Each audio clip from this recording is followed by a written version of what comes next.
Ang Manila Film Center boasts ang mummified worker sa ilalim ng gusali. Ito ang isa sa pinakamadilim na urban legend sa bansa. Noong early 1980s, nagmamadaling ipatayo ang Manila Film Center.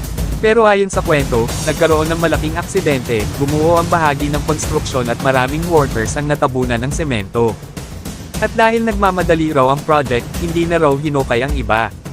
Pinabuhusan na lang ng semento ang mga natabunan. Maraming nagsasabing hanggang ngayon, may mga pumapalakpak, sumisigaw, o yumuyugyog na tunog kapag gabi sa loob ng gusali. May mga turista ring nagsasabing parang may nakatingin sa kanila mula sa madidilim na sulok. Totoo ba, o isa lang itong pananakot?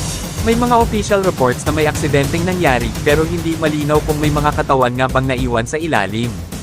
Pero ang mga guard, staff, at bisitang nakaranas ng kababalaghan, ay nagiging dagdag na patunay na baka may mas madilim pang nangyari doon.